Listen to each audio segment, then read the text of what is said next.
नमस्कार मंडळी, कसे आहात तुम्ही सगळे? खूप दिवसानंतर माझा हा लाँग व्हिडिओ येतोय. लाँग म्हणजे खूप लाँग नाही, अगदी 4 मिनिटाचा वगैरे असेल. तर अवनी, मी टेरेसवर काय करतो हे सांगण्याआधी मी तुम्हाला एक गंमत सांगते. मी माझ्या सासरी गेले होते सुट्टीमध्ये. एक 6 दिवस राहिले आणि रिटर्न लगेच आले. पण यायच्या दिवशी माझा पाय मुरगळला. म्हणजे पाय थोडासा क्रॅक झाला. मला आणि अवनीला असं वाटलं की पाय मुडपला वगैरे असेल, म्हणजेच मुरगळला वगैरे असेल. पण तसं काहीच झालं नव्हतं. खरं तर घोट्यामध्ये थोडंसं क्रॅक गेलं होतं. मी घरी येईपर्यंत त्यांना सांगितलंच नव्हतं. त्यांना म्हणजे अवनीच्या बाबांना. आणि घरी आल्यानंतर त्यांना जेव्हा सांगितलं तेव्हा त्यांचं डोकंच फिरलं. म्हटले, जाईल तिथं काहीतरी करूनच येते ही, तू परत कुठेच जायचं नाही. आता हे काय त्याच्यावरचं सोल्युशन आहे का? तुम्हीच मला सांगा. खूप जास्त त्रास झाला मला या गोष्टीचा. आणि मग नंतर दवाखाने वगैरे करून पाय थोडासा बरा झाला आहे. गावाकडून आल्यानंतर पाय थोडासा सुजला, बरा झाला, परत दुखायला लागला. पण हातातली कामं काही थांबावीशी वाटत नव्हती. म्हणून एक दिवस अवनीला घेऊन कामासाठी पुण्यामध्ये गेले. जाताना येताना खूप चालणं झालं, बसमध्ये उभं राहणं झालं. त्यामुळे घोट्यावर पुन्हा एकदा सूज आली आणि पाय पुन्हा दुखायला लागला. आपल्या स्त्रियांचं कसं असतं ना, किती दुखायला लागलं तरी कामं काही थांबत नाहीत. एक ना एक कामं वाढतच राहतात. आपल्याला जर आपल्या मरणाची तारीख माहिती असती तर घरातले लोक म्हणले असते, तू पहिलं हे काम कर आणि नंतर गेलीस तरी चालेल. हसणं सपाट, पण खरंच हे असंच झालं असतं. गेल्या वर्षीचा केलेला सांडगा संपला होता. म्हणजेच बीडकडच्या भाषेमध्ये याला वडा म्हणतात.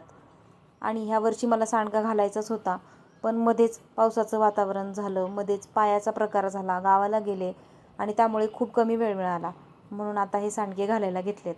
तर या सांडग्यांसाठी मी मटकीची डाळ, मुगाची डाळ आणि हरभऱ्याची डाळ घेतली होती.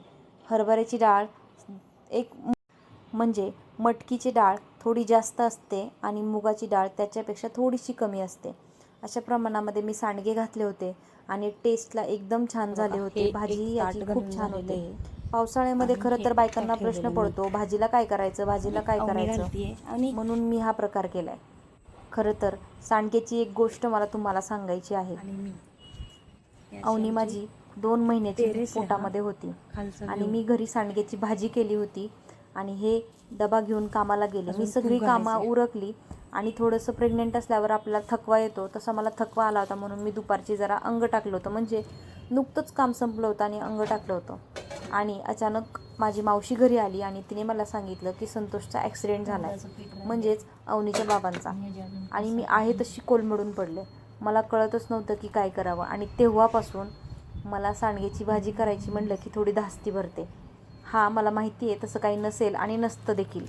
पण मनात भीती एक बसलेली असते ना, ती भीती कुठेच नाहीशी होत नाही असं मला वाटतं. चला असोत, सांडग्यामागची ही गोष्ट माझी खरं तर मी जास्त कोणाला सांगितली नाही, पण आता मी सगळ्यांना सांगूनच टाकली. असे छान सांडगे घातले आणि बघा किती सुंदर सांडगे झाले आहेत. एकदम छान त्यांना शेप आला आहे आणि चवीला देखील छान झाले आहेत. आणि यावर्षी अवनी देखील मला मदत करू लागली आहे. म्हणजे तिने एकच ताट घातलं, पण मला थोडंसं बरं वाटलं की तीही करू लागली आहे. पण तिच्या हाताची आग एवढी होत होती की तिला सांगायलाच येत नव्हतं की हाताची आग तिच्या किती होती म्हणून. तर तुम्ही उन्हाळी कामांमध्ये काय काय केलं मला सांगायला विसरू नका कमेंटमध्ये. आणि छोटासा हा व्हिडिओ तुम्हाला कसा वाटला तेही सांगायला विसरू नका. आत्ता ऊन दिसतंय, पण दुपारनंतर पूर्ण ऊन गेलं होतं आणि सगळे सांडगे घेऊन मी घरी आले होते. ही जागा आमच्या टेरेसची आहे. तुमची पण अशीच एखादी खराब आठवण असेल तर मला कमेंटमध्ये नक्की सांगा. आणि माझा व्हिडिओ कसा वाटला हे कमेंटमध्ये सांगायला विसरू नका. व्हिडिओ इथपर्यंत पाहिल्याबद्दल खूप खूप धन्यवाद. अवनीने घातलेले सांडगे देखील खूप छान झाले होते.